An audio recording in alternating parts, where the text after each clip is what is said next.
மூன்றாம் அதிகாரம் 2வது வசனம் 3வது வசனமும் வாசித்துக் கொண்டிருக்கிறோம். வேகம் வாசிக்கலாமா? ஆனாலும் அவர் வரும் நாளை சந்திப்பவன் யார்? அவர் வெளிப்படுகையை நிலைநிற்பவன் யார்? அவர் புடமிடுகிறவருடைய அக்னியை போலவும் வண்ணாருடைய சௌகாரத்தை போலவும் இருப்பார். அவர் உட்கார்ந்து வெள்ளியில் புடமிட்டு சுத்திகரித்துக் கொண்டிருப்பார். அவர் லேவியின் புத்திரரை சுத்திகரித்து அவர்கள் கர்த்தருடையவர்களாய் இருக்கும்படிக்கும் நீதியாய் காணிக்கை செலுத்தும்படிக்கும் அவர்களை பொன்னை போலவும் வெள்ளியை போலவும் புடமிடுவார். இங்க நம்ம தொடர்ந்து தியானிச்சு கொண்டிருக்கிறோம். லேவியர்களை பிரித்தெடுக்க வேண்டும் என்று தேவன் ஒரு முடிவு பண்ணினார். அவர் முடிவு பண்ணதுனாலதான் நம்ம உபவாசம் செஞ்சுட்டு இருக்கோம். முந்தான சகரிய புஸ்தகம் வாசிச்சுட்டு இருக்கிறேன். அதுல உன்னுடைய 7வது மாதத்தினுடைய உபவாச தினம் 7வது மாசம் 5வது மாசம் உபவாசம் இருந்திருக்கிறாங்க. நம்மளே ஆண்டு உபவாசம் இருக்கிறாங்க. ஹல்லேலூயா. பரிசுத்த ஆவியானவர் அவருடைய திட்டத்தின்படி எதையோ செய்து கொண்டிருக்கிறார். வசனம் சொல்றது அதினதின் காலத்துல நேர்த்தியாய் செய்வார். இந்த காலம் தெரியுமா? லேவியர்களை வெளியே கொண்டு வருகிறார். இந்த காலம் உங்களை புடமிடுகிற காலம். இந்த காலம் கழிப்புகளை நீக்குகிற காலம். இந்த காலம் உங்களை அனல் மூட்டுகிற காலம். இதை விசுவாசிக்கிறீங்க? ஹல்லேலூயா. இது நம்முடைய சீசன். இந்த சீசன்ல நாம ஆண்டவர் புடமிட்டுக் கொண்டிருக்கிறார். அப்போ லேவியர்களை வெளியே கொண்டு வரணும். லேவியர்கள் கொடுக்கிற கழிப்புகளை நீக்க வேண்டும்.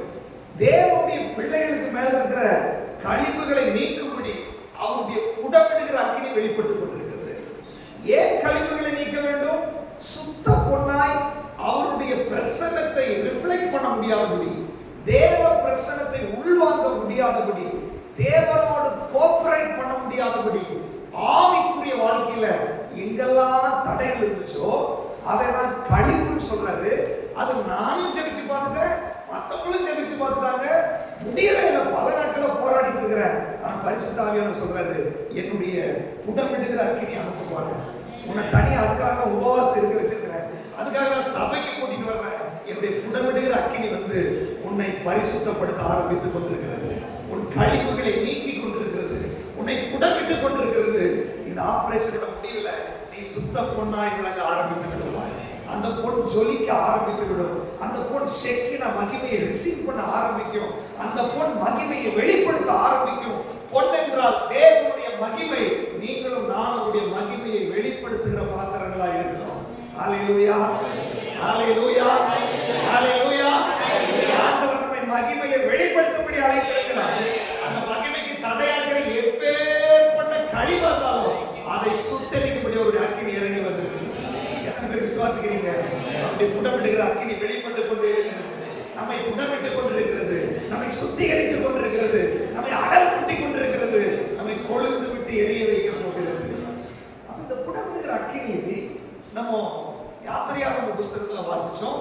அந்த உடன்படிக்கை பெட்டியில அந்த மகா பரிசுத்த ஸ்தலத்திற்குள்ளாக நம்முடைய ஆவிக்குள்ளாக நடக்கிற மாற்றத்தை குறித்து நம்ம வாசிச்சோம்.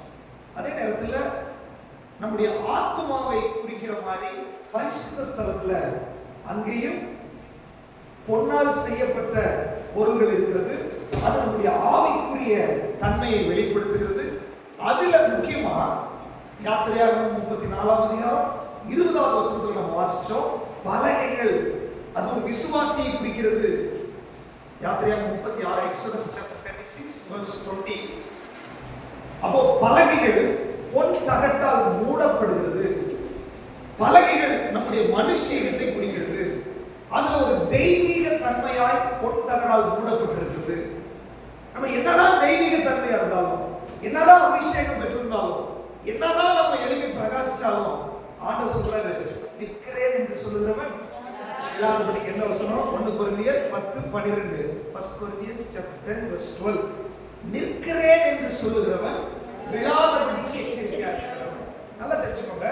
அழைப்பை பெற்ற, தரிசனம் பெற்ற, அபிஷேகம் பெற்ற லேவியர்களாகிய உங்களையும் என்னையும் விழ தள்ள வேண்டும் என்றே சத்துரு போராடிக்கிறான்.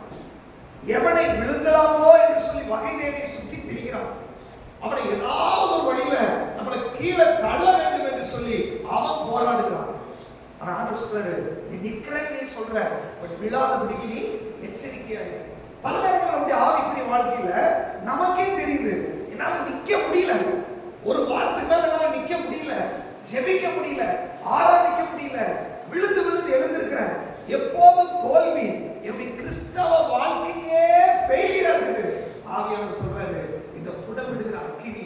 உன்னுடைய ஃபெயிலியருக்கு ஒரு முடிவை கட்டி உன்னை ஜெயாளியாய் நிறுத்தும்படி, உன்னை சக்சஸ்ஃபுல்லாக ஆவிக்குரிய வாழ்க்கையில நிறுத்த வேண்டும் என்று சொல்லி நீங்க விரும்புறீங்களோ, நான் விரும்புகிறோம்.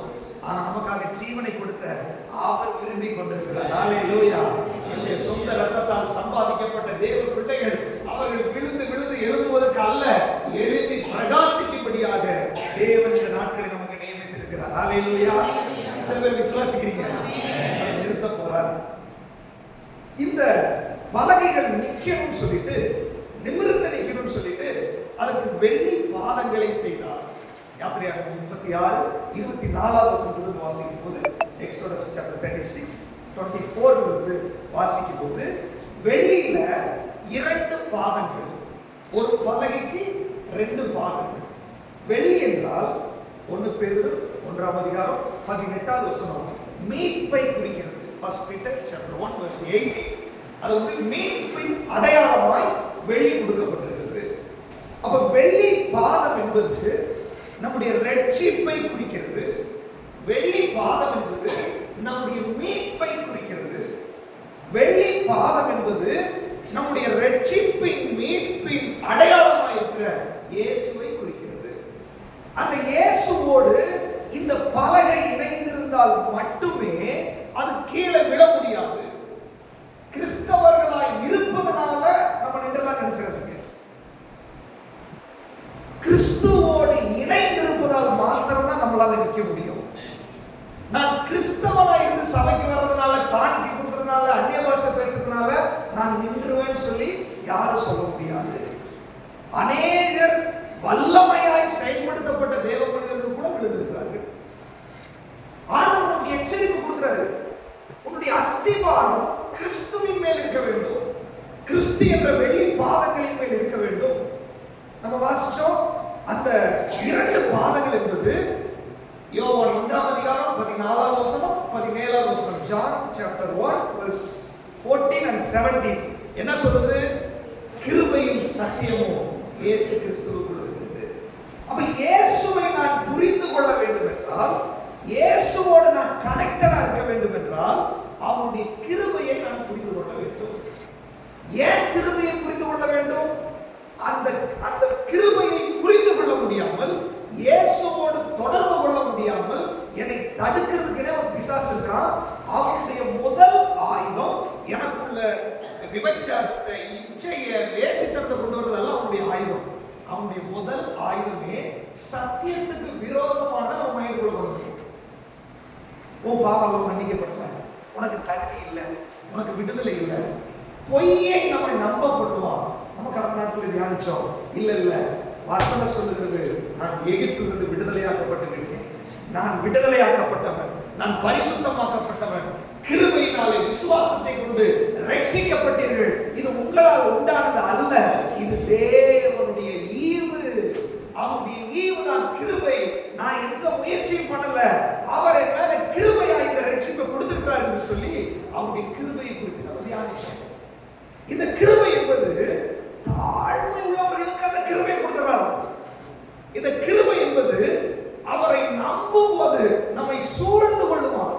இந்த கிருபை நம்ம மேல பிரசன்னமாய் இருக்கிறது அப்படின்னா, ஒரு விசுவாசிக்கு அவன் ஜெயிக்கும்படியாய், அவன் எழுதி பிரகாசிக்கும்படியாய், ஆவிக்குரிய வாழ்க்கையில விடுதலை அடையும்படியாய் என்னெல்லாம் ஆசீர்வாதங்கள் தேவன் வைத்திருக்கிறாரோ அதற்கு நீங்க உபவாசம் போட்டு தான் பெற்றுக்கொள்ளணும் இல்லை, நீங்க காணிக்கை கொடுத்து தான் பெற்றுக்கொள்ளணும் இல்லை, நீங்க ஏதாவது ஊழியம் பண்ணி தான் அவர் கொடுப்பார் அப்படின்றது இல்லை, நீங்க பரிசுத்தமா வாழ்ந்து தான் கொடுப்பார்ன்றது இல்லை.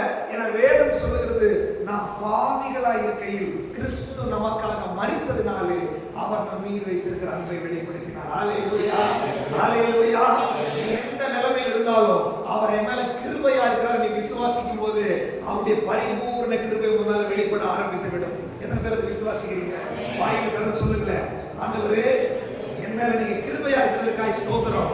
சொல்லுங்க, வாயில திறந்து சொல்லுங்க, சொல்லுங்க. என்ன சொல்லிக்க ஆரம்பிங்க. உபவாச ஜெபம் அமைதியா கேட்கறது இல்ல, வாயில திறந்து அறிக்கை பண்ணுங்க. ஆண்டவரே என் மேல நீங்க கிருபையா இருக்கிறீங்க, ஆண்டவரே என் மேல தயவா இருக்கிறீங்கப்பா, இரக்கமா இருக்கிறீங்க, கிருபை என்னை சூழ்ந்து கொண்டிருக்கிறது, ஆண்டவரே என் மேல கிருபை பிரசன்னமா இருக்கிறது, ஆண்டவரே கிருபையா நீங்க வந்திருக்கிறீங்க. ஆண்டவரே ஆண்டவர்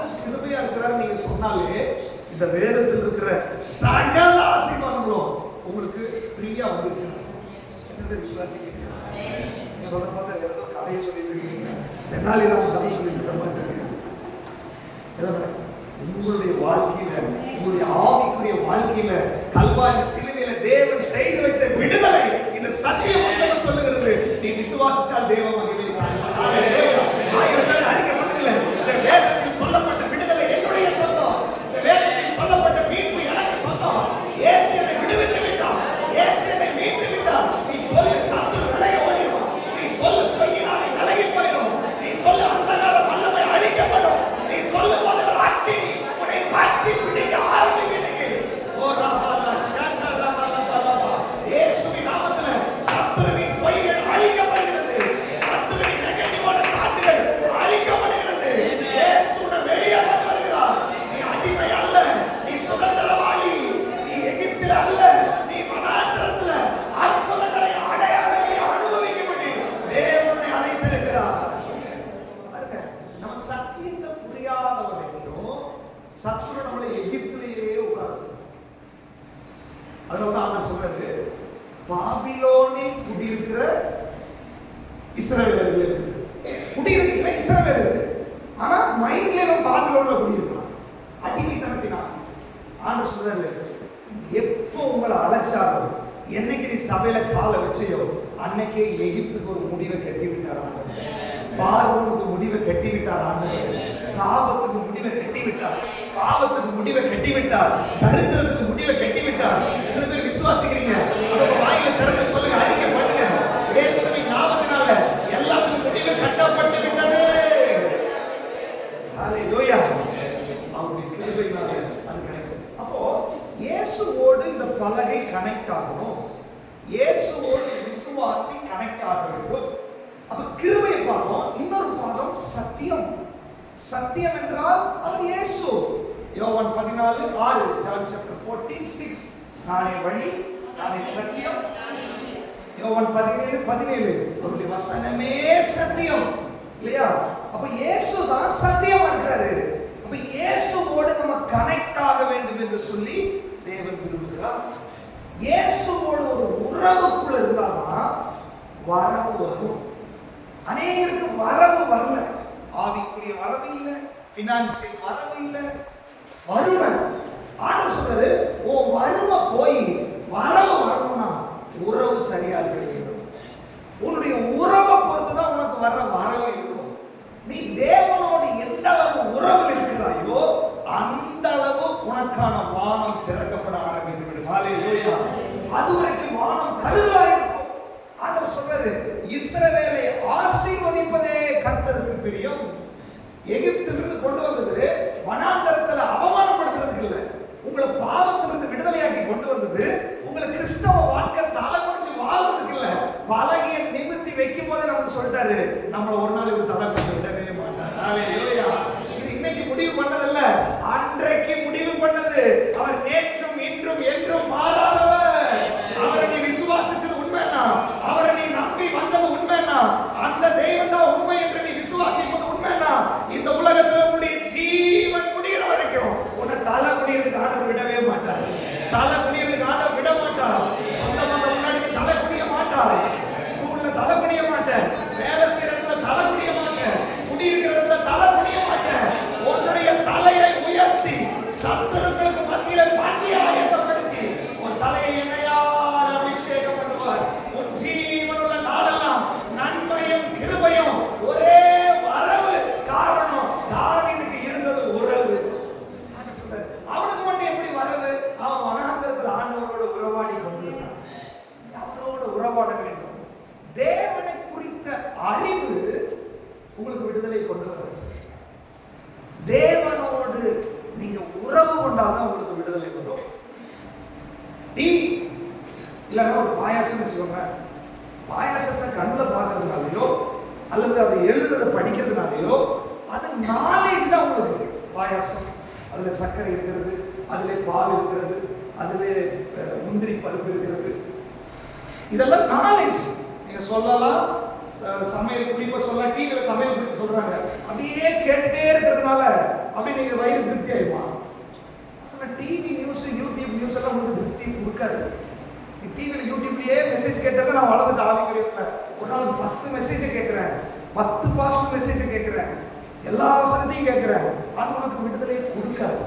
சொல்றேன், பைபிளை தவிர நீ ஒரு வசனம் படிச்சா அவரோட உறவில் இருந்தா உன் வாழ்க்கையில விடுதலை.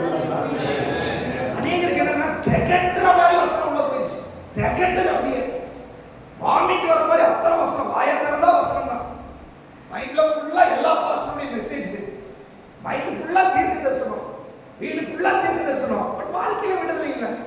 காரணம் சொல்ல உறவு சரியில்லை, உங்களுடைய உறவு சரியில்லை. நீ கண்ணில் பார்க்கறதுனால காதுல கேட்கறதுனால இல்லையா, உன் ஜீவிதம் அந்த வசனத்தோடு சமர்ப்பிக்கப்பட்டிருக்கிறதா, இயேசுவோட கனெக்ட் ஆகிருக்கீங்களா, இயேசுவுக்கு உங்களுக்கு என்ன சம்மதம், இயேசுவுக்கும் உங்களுக்கும் தனிப்பட்ட முறையில என்ன உறவு. ஐயா வைஃப் ஜெபிப்பாங்க, வைஃப் ஜெபிச்சா உங்களுக்கு எப்ப விடுதலை, என் கணவன் ஜெபிப்பார் மனைவிக்கு எப்ப விடுதலை, பிள்ளைங்க ஜெபிச்சா பெற்றோருக்கு எப்ப விடுதலை. அவன் வயிற்று அவன் தான் சாப்பிடணும். ஆண்டவர் சொல்றாரு, உனக்கு விடுதலை வேணுமா, உன் தலை நிமிரணுமா, உன் வாழ்க்கையில சமாதானம் வேணுமா, உன் வாழ்க்கையில விடுதலை வேணுமா, ஒவ்வொரு மனிதனும் தேவனோடு ஐக்கியமா இருக்க வேண்டும் என்று சொல்லி தேவன் விரும்புகிறார். ஹalleluya, ஹalleluya, ஹalleluya. தேவனோடு உள்ள ஐக்கியம் ரொம்ப முக்கியம்.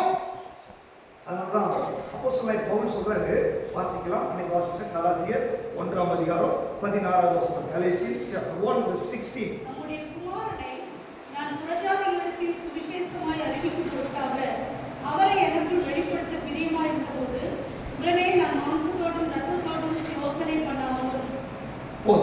இங்க அப்போஸ்தலனாகிய பவுல் சொல்ற நல்லா கவனிச்சுக்கோங்க, இயேசு கிறிஸ்து தன்னை வெளிப்படுத்த சித்தமானார். நல்லா கவனிச்சுக்கோங்க, இயேசுவை குறித்த அறிவு உங்களுக்கு இருக்கலாம், சிலுவையில் அடிக்கப்பட்டாரு, பாவத்துக்காக வந்தாரு, எல்லாம் ஓகே, ஆனா வெளிப்பாடு உங்களுக்கு இருக்க வேண்டும். நிறைய நேரத்தில் பாருங்க, நம்ம சுவிசேஷம் சொல்லியிருக்கீங்க, நிறைய பேருக்கு எக்ஸ்பீரியன்ஸ் இருக்கும், இயேசு நல்லவர், இயேசு நல்லவர், அவங்களை விடுதலை ஆக்கிடுவாரு, உங்களுக்கு சுகம் கொடுத்துருவாரு, அற்புத மனிதர் வாழ்க்கா, நீங்க நிறைய சொல்லி ஒண்ணுமே நடந்திருக்குது. ஏன் நடக்கல? இயேசுவை குறித்த அறிவு சபையில சொன்னாங்க, பாஸ்டர் சொன்னாங்க, அவங்க சொன்னாங்க, இவங்க சொன்னாங்க, அந்த சாட்சியில வந்துச்சு. இந்த அறிவை அப்படியே வாங்கி டிரான்ஸ்ஃபர் பண்றதுனால ஒண்ணு நடக்க போறது இல்லை. ஆனா இயேசு உனக்கு வெளிப்பாடாய் வர வேண்டும், அவரை நீ அனுபவிக்க வேண்டும். இயேசு அன்பானவர் அப்படின்னா அந்த அன்பு உங்களுக்குள்ள வந்திருக்கணும். இயேசு விடுவிக்கிறவர்னா அந்த விடுதலை உங்களுக்குள்ள நடந்திருக்கணும். இயேசு அற்புதம் செய்கிறவர்னா அந்த அற்புதம் செய்கிறது உங்களுக்குள்ள வெளிப்பட வேண்டும். இயேசுவை குறித்த அறிவு என்பது அவரை வெளியில நிறுத்தி பார்க்கிறது. ஓ, 5,000 பேருக்கு போஷிச்சாரு, சகல வீட்டுக்கு கொண்டு போனாரு, சமாரியா ஸ்திரீக்கு விடுதலை கொடுத்தாரு, நிறைய திரள் கூட்டமான ஜனங்கள் அதை செஞ்சாங்க. ஆனால் சிலருக்குள்ள அந்த இயேசு வெளியில அவர் உள்ள வந்து விட்டார், அவருடைய அனுபவமாய் மாறிவிட்டார். அதனாலதான் அந்த ஸ்திரீ அப்படியே முடிய எடுத்து அவருடைய பாதத்தை துடைக்க ஆரம்பிக்கிறார்.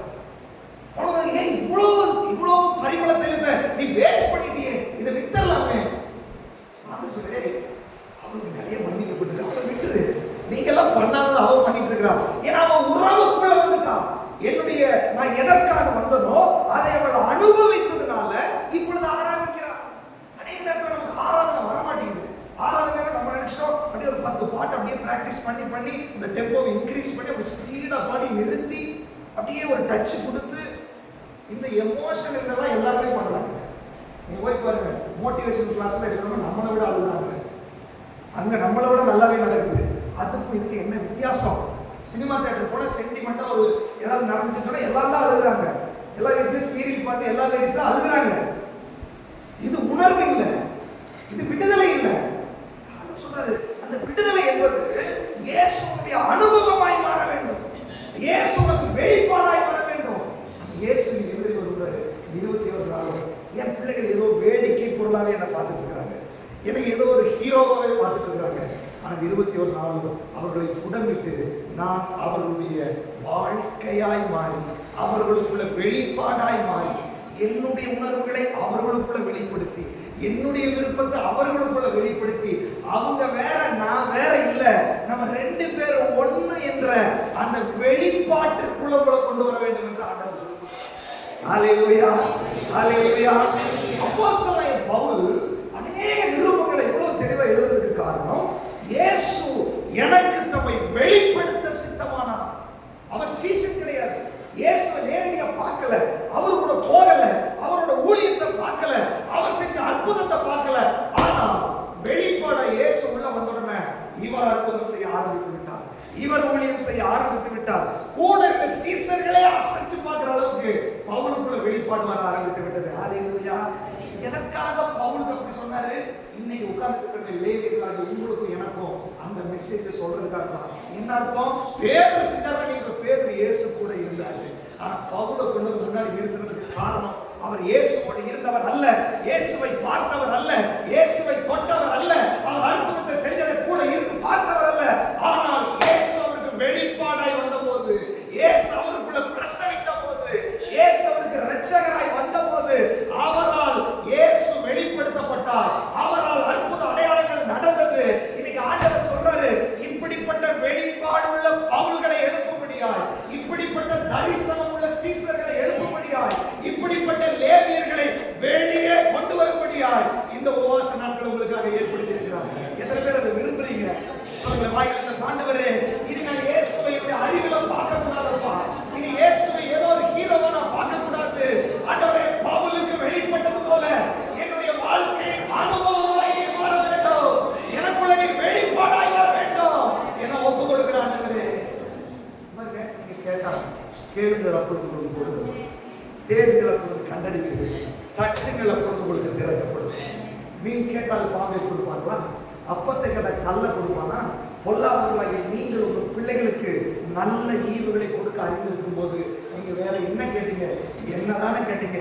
இதோ வெளிப்படுகிறேன் என்று சொல்லி அநேகருக்கு ஆண்டவர் வெளிப்பட போகிறது, அநேக வாழ்க்கையில வெளிப்பாடாய் மாறப்போகிறது.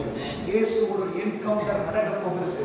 உங்க சொப்பனத்துல, தரிசனத்துல, வசனத்துல, சபை ஆராதனையில அநேகரோட ஆண்டவர் இடைப்பட போகிறார். நம்முடைய சபையுடைய அட்மாஸ்பியரை மாற்ற போகிறார். மகளே, உங்களுடைய வாழ்க்கையில நீனும் வெளிப்பாடு பார்க்கவில்லை அல்லவா? எனக்கு வெளிப்பட்டு பார்க்கல இல்ல, என்னுடைய அன்பை நீ பேசியிருக்கிற, ஆனா நீ அனுபவிக்கவில்லை அல்லவா? நீ ஆசைப்பட்டது உண்டு, அநேக நேரத்தில் நீ தாகப்பட்டது உண்டு. இது போல பேசுகிறவர்களை பார்க்கும்போது, ஓ என்னுடைய வாழ்க்கை இந்த அனுபவமாய் மாறாதா? என் வாழ்க்கையில் இந்த ஒரு அனுபவம் வெளிப்பாடு வராதா? உன்னுடைய தாகத்தை பார்த்து ஆவியானவர் இந்த நாட்களை கிரியை செய்ய போகிறார். நீ ஏதோ வேடிக்கை பார்க்கிறவளாய் அல்ல, நீ வெளிப்பாடு பெற்றவளாய் மாறப் போகிறாய். நீ வேடிக்கை பார்க்கிறவளாய் அல்ல, இயேசுவை வெளிப்படுத்துகிறவளாய். ஓ நீ பேசும்போது இயேசு வெளிப்படுவார், நீ பார்க்கும்போது இயேசு வெளிப்படுவார், நீ தொடும்போது இயேசு வெளிப்படுவார். அற்புதம் நடக்கும், விடுதலை நடக்கும், பிசாசுகள் ஓடும், தேவராஜ்யம் ஸ்தாபிக்கப்படும். நீ லேவிய கூட்டம், நீ தெரிந்து கொள்ளப்பட்ட கூட்டம், நீ பரிசுத்த ஜாதி, அவருடைய சொந்த ஜனம். உனக்கு தன்னை வெளிப்படுத்தும்படி ஆண்டவர் ஆயத்தமாயிருக்கிறார், ஆயத்தமாயிருக்கிறார். தாகம் உள்ளவனுக்கு ஜீவ தண்ணீரை கொடுக்கும்படி பரிசுத்த ஆவியானவருடைய நதி கட்டமைக்கப்பட்டிருக்கிறது, கட்டமைக்கப்பட்டிருக்கிறது. இயேசு உனக்குள்ள கொண்டு வருகிறவர், அவர் பரிசுத்த ஆவியானவர். இயேசுவை உனக்குள்ள கொண்டு வருகிறவர் பரிசுத்த ஆவியானவர். ஹல்லேலூயா. அவர் வெளிப்பட போகிறார். அவருக்கு பயங்கர வெளிப்பாடு. அவருடைய வெளிப்பாட்டினுடைய சாராம்சம் என்ன? அவருக்கு எப்படி ஆண்டவர் வெளிப்பட்டார்? அப்போஸ்தலர் நடவடிக்கைகள் 9ஆம் அதிகாரம் 2வது வசனத்தை வாசிக்கலாம். Acts chapter 9 verse 2. இந்த மாற்றத்தாராகிய புருஷரையாகிய ஸ்திரீகளையாகியும் நான் கண்டுபிடித்தால் அவர்களை கட்டி எருசலேமுக்கு கொண்டு வரும்படி தமஸ்குவில் உள்ள ஜெப ஆலயங்களுக்கு நிருபங்களை கேட்பார்கள். 3வது வசனம். அவன் பிரயாணமாய் போய் தமஸ்குவுக்கு சமீபித்த போது சடிதியிலே வானத்திலிருந்து ஒரு ஒளி அவனை சுற்றி பிரகாசித்தது.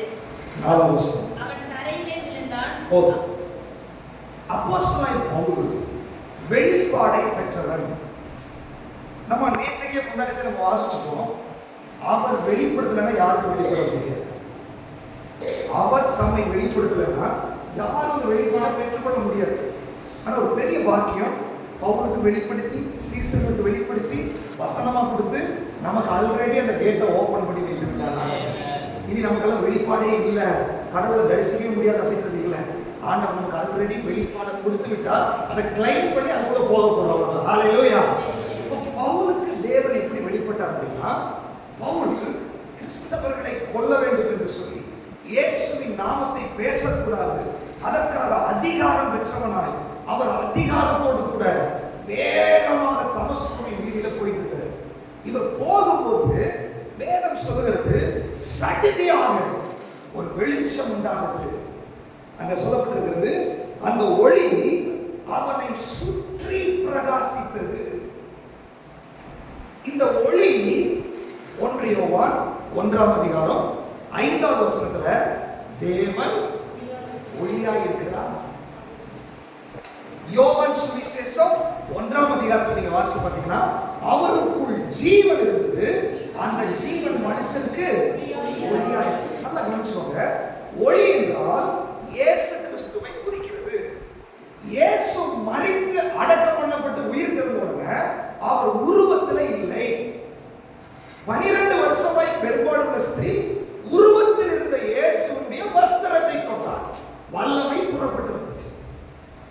சகேயு உருவத்தில் இருந்த இயேசுவை பார்க்க வகை தேடினார், அவர் வெளிப்பட்டார், அவருடைய வீட்டிற்கு போனார். ஆனால் இயேசு மரித்து அடக்கம் பண்ணப்பட்டு உயிர் தெழுந்தவுடனே அப்போஸ்தலர் 4 யோவான் 4:24 நினைக்கிறார், தேவன் ஆவியாய் இருக்கிறார், அவரை தொழுது கொள்ளுகிறவர்கள் ஆவியோடும் உண்மையோடும் தொழுது கொள்ள வேண்டும். அப்படின்னா நீங்களும் நானும் உருவத்தில் இருக்கிற இயேசுவை சர்ச் பண்ண வேண்டாம், அவர் இப்ப எப்படி இருக்கிறாரு சொல்லுங்களேன், ஆவியாய் இருக்கிறார். இப்ப அப்போஸ்தலன் பவுல் வைராக்கியமா போயிட்டு இருக்கிறாரு. இப்ப சடுதியா ஒரு ஒளி உண்டாயிடுச்சு. ஒளி உண்டானா யாரு? இயேசு வெளிப்பட்டார். இப்ப ஒரு உருவத்தில் இருக்கிறாரா, ஆவியா இருக்கிறாரா? ஆவியா இருக்கிறார். அதனால வெளிச்சத்தை மட்டுமே பவுல் பார்த்தார். இந்த வெளிச்சத்தை பார்த்த உடனே அப்போஸ்தலன் பவுல் அவர் சவுலா இருக்கும்போது பயங்கர வைராக்கியம், பயங்கர ஒரு வீரப்புல போயிட்டு இருக்கிறாரு. இந்த வெளிச்சத்தை பார்த்த உடனே 4வது வசனம், அவன் தரையிலே விழுந்தான். எல்லாம் கவனிச்சுக்கோங்க, தரையிலே விழுந்த உடனே அடுத்தது பாருங்க, சவுலே நீ என்னை ஏன் துன்பப்படுத்துகிறாய் என்று தன்னுடைய சொல்லுகிற ஒரு சத்தத்தை கேட்டான். அடுத்தது பவுல் சொல்றாரு, சவுல் சொல்றாரு, அதற்கு நீ துன்பப்படுத்துகிற இயேசு நானே சொல்றாரு. 6வது வசனத்துல, ஆண்டவரே நான் என்ன செய்ய சித்தமாயிருக்கிறேன். நல்லா கவனிச்சுக்கோங்க, இந்த சடுதியான ஒளி வந்த உடனே சவுல் தரையில விழுகிறாரு. விழுந்து முடிச்சதுக்கு அப்புறம் அவர் பேசுறாரு, இவர் கேட்கிறாரு, இவர் பேசுறாரு, அவர் கேட்கிறார். சவுல் அந்த இன்சிடென்ட்க்கு முன்னாடி வரைக்கும் சாதாரண இல்ல, நியாயப்பிரமாணத்தை கலைச்சு குடிச்சிருக்கு. யாரு? நியாயப்பிரமாணம் இயேசுவை குறித்து தான் சொல்லுது. ஆனா இயேசு அவருக்கு தெரியல. கமாலியலுக்கு கீழ இருந்து பாடம் படிச்சது, பரிசேய கூட்டத்தில் பிறந்தவர், அன்னைக்கு வாழ்ந்த பெரிய மனிதர்கள்ல குடியிருக்கிற இடத்துல இவரு கொடுத்துருது. யோப்பா பட்டணத்துல, சரி தமஸ்கு நினைக்கிறேன், எந்த இடத்துல பெரிய மனிதர் அவர், அவருடைய சொந்த ஊரு, பவுலுடைய ஊர் வந்து பெரிய மனிதர்கள் இருக்கிற இடம். அது மாத்திரம் இல்ல, தர்சு பட்டணம். அடுத்தது 2 குடியுரிமை வச்சிருந்தாரு. யூதர் பாஸ்போர்ட் இருக்குது, ரோமன் குடியுரிமை இருக்குது. அனாவசியம் ஒரு கையில வைக்க முடியாது. அதிகாரம் வேற, கிறிஸ்தவர்களை கொல்ல வேண்டும் என்று சொல்லி அதிகாரத்தோடு போயிட்டு இருக்கிறாரு.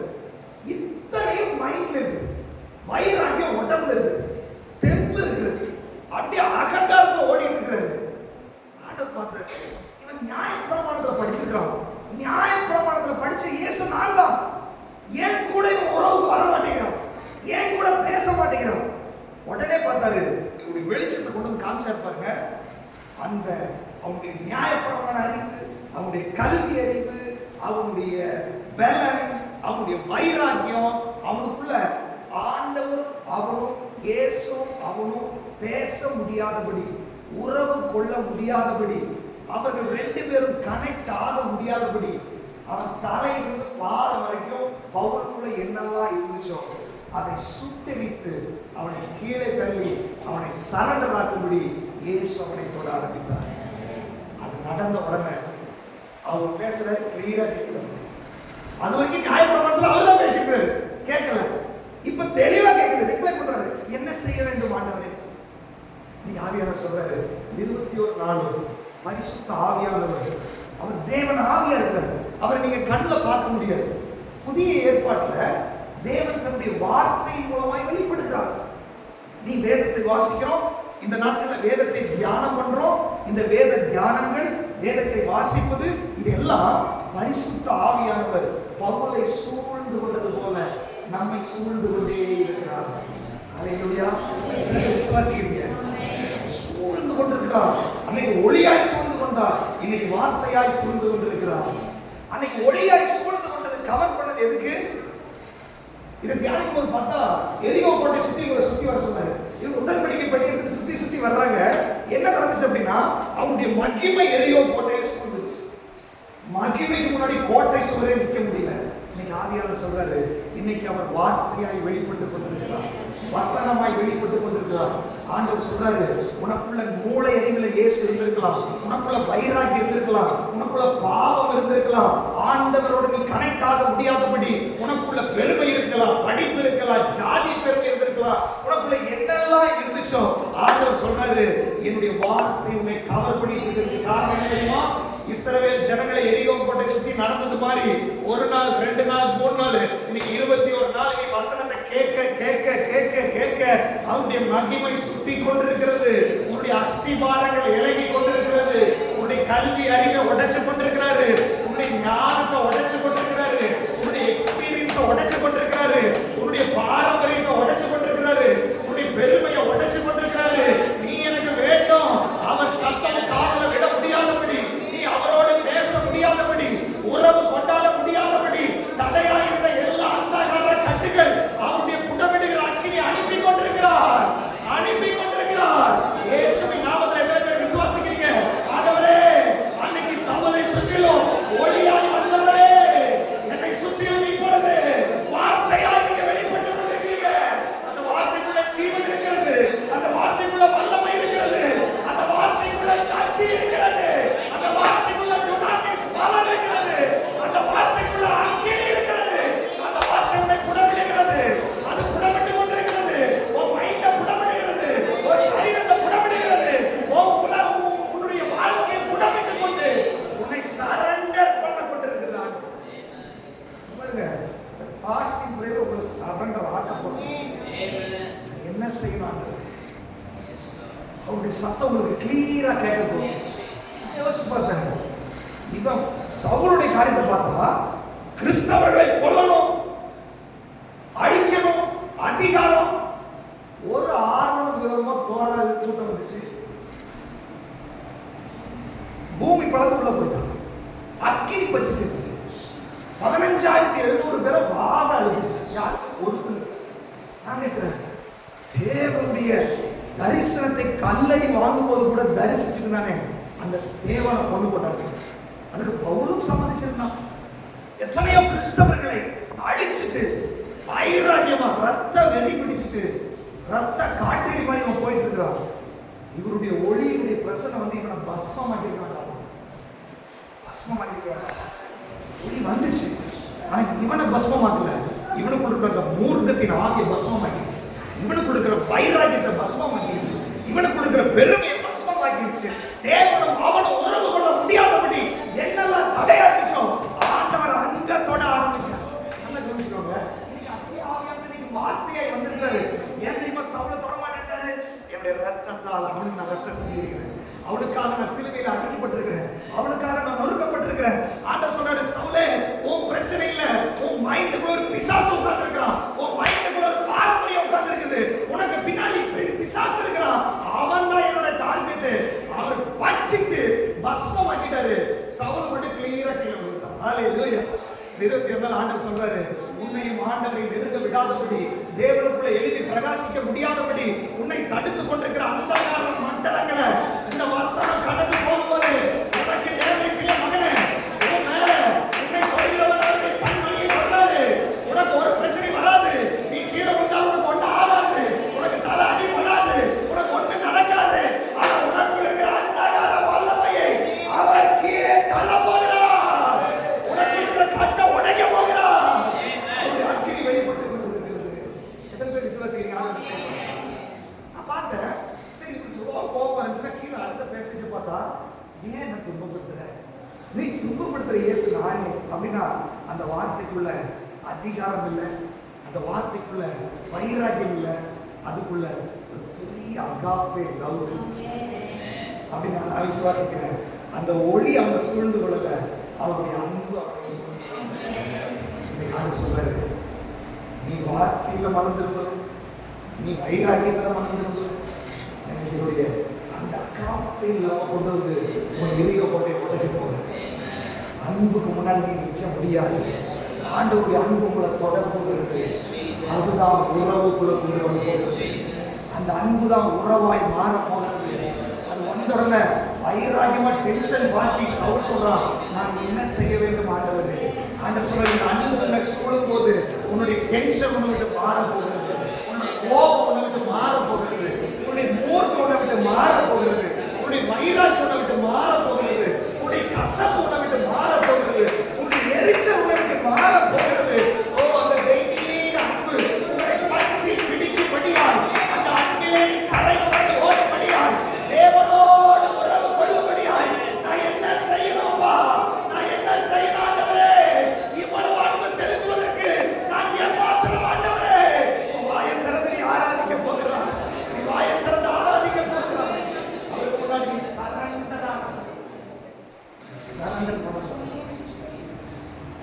வாசிக்கும் போது இயேசு கிறிஸ்துவுக்கு நிலவாட்டமாய் பழைய ஏற்பாட்டில் யோசேப்பு வச்சிருந்தார்.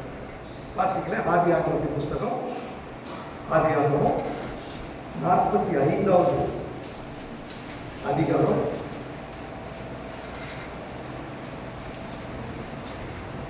1ஆம் வசனம் வாசிங்க. அப்பொழுது யோசேப்பு தன் அருகே நிற்க எல்லாருக்கும் முன்பாக தன்னை அடக்கி கொண்டிருக்க கூடாமல் யாவரையும் என்னை விட்டு வெளியே போக பண்ணுங்கள் என்று கட்டளையிட்டான். யோசேப்பு தன் சகோதரருக்கு தன்னை வெளிப்படுத்துகையில் ஒருவரும் அவன் அருகில் நிற்கவில்லை. 14 அவன் தன் தம்பியாகிய பெஞ்சமினின் கழுத்தை கட்டி கொண்டு அழுதான். பென்யமீனும் அவன் கழுத்தை கட்டி கொண்டு அழுதான்.